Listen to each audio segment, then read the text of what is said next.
नमस्कार। कभी सोचा है कि ब्रह्मांड के जो स्वामी हैं भगवान शिव, उनके सामने एक ऐसी चुनौती आ जाए जो बिल्कुल हम लोगों जैसी हो, यानी घर चलाने की चिंता। आज हम एक ऐसी ही बड़ी दिलचस्प कहानी सुनने वाले हैं। तो सवाल यही उठता है कि आखिर ऐसी क्या नौबत आ गई कि तीनों लोगों के स्वामी को खेती करनी पड़ी। चलिए इसी सवाल के जवाब में छिपी इस अनोखी कथा को जानते हैं। तो कहानी की शुरुआत होती है कैलाश पर्वत से। सब कुछ शांत था, पर एक छोटा सा कह सकते हैं घरेलू संकट मंडरा रहा था। देखिए, मामला कुछ ऐसा था। एक तरफ थे भगवान शिव, जो कहते थे कि जीवन तो सादगी में है, वैराग्य में है, और दूसरी तरफ थी माँ पार्वती, जिन्हें घर परिवार की चिंता थी। उनका तर्क सीधा और साफ था, बच्चों को रोटी चाहिए, भस्म नहीं।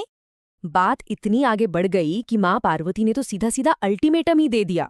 उन्होंने कहा, सुन लीजिए, अगर आज कुछ कमाकर घर नहीं लाए तो कैलाश पर चूल्हा नहीं जलेगा।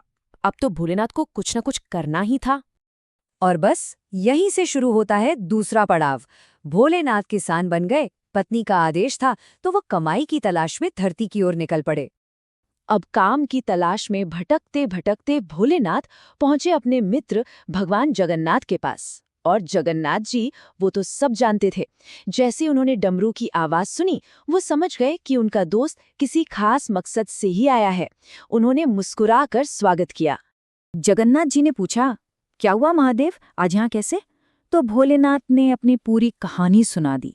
कहा, क्या बताऊं, पार्वती ने साफ साफ कह दिया है, तो सोच रहा हूं कि तुम्हारे खेतों में ही थोड़ी बात खेती कर लूं। और यहीं से एक दिव्य सौदेबाजी की नींव रखी गई। अब आता है कहानी का सबसे मजेदार हिस्सा। 3 सौदे और 3 फसलें। दोनों दोस्तों के बीच एक समझौता हुआ, और यहीं से शुरू हुआ वो किस्सा जो हमें बहुत कुछ सिखाता है। तो पहला सौदा हुआ आलू की खेती को लेकर। जगन्नाथ जी ने बड़ी चालाकी से शर्त रखी कि देखो, जमीन के ऊपर जो भी उगेगा वो तुम्हारा, और जो नीचे होगा वो मेरा। भोलेनाथ को तो ये सौदा एकदम बढ़िया लगा। इससे अच्छा और क्या हो सकता था। अब शिवजी ने दिन रात एक कर दिए, खूब मेहनत से खेती की।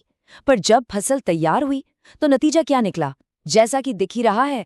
भोलेनाथ के हाथ लगे सिर्फ हरे हरे पत्ते, और सारे के सारे आलू जमीन के नीचे से निकलकर जगन्नाथ जी के हिस्से में चले गए।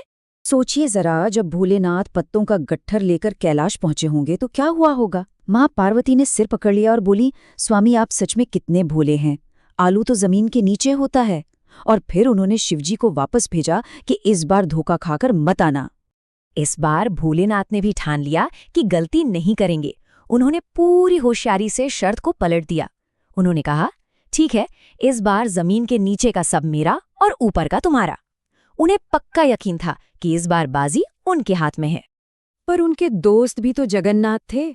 उन्होंने इस बार खेत में बो दिए गेहूं, और नतीजा शिवजी के हिस्से में आई सिर्फ बेकार जड़ें और तने, जबकि गेहूं की सुनहरी बालियां यानी सारा अनाज जगन्नाथ जी को मिल गया। भोलेनाथ एक बार फिर खाली हाथ रह गए।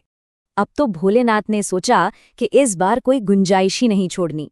उन्होंने अपना कह सकते हैं ब्रह्मास्त्र चलाया। उन्होंने कहा, देखो, इस बार जमीन के ऊपर का हिस्सा भी मेरा और नीचे का हिस्सा भी मेरा, तुम बस बीच का रख लेना। अब तो जीत पक्की लग रही थी।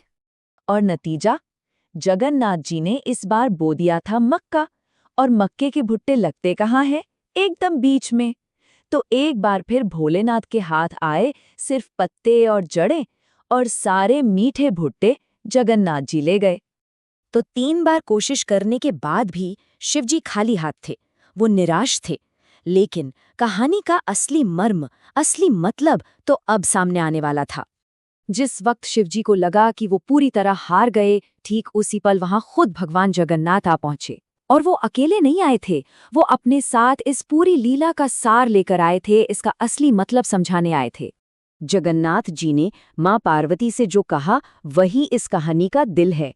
उन्होंने समझाया, इन्होंने खेती अनाज के लिए नहीं की, इन्होंने तो प्रेम और समर्पण की फसल उगाई है। अपने गृहस्थ धर्म का मान रखने के लिए इन्होंने अपना तप ध्यान छोड़ा और एक किसान की तरह मेहनत की। तो फिर सच्ची दौलत क्या है? पैसा? अनाज? नहीं, वो कोशिश है, वो भावना है जो किसी अपने के लिए की जाती है। शिवजी की असली कमाई यही तो थी। ये बात सुनकर माँ पार्वती की आंखों में आंसू आ गए। पर ये खुशी के आंसू थे। उन्होंने प्यार से शिवजी को देखते हुए कहा, स्वामी, आप सच में भोले हैं और आपका ये भोलापन ही आपकी सबसे बड़ी कमाई है।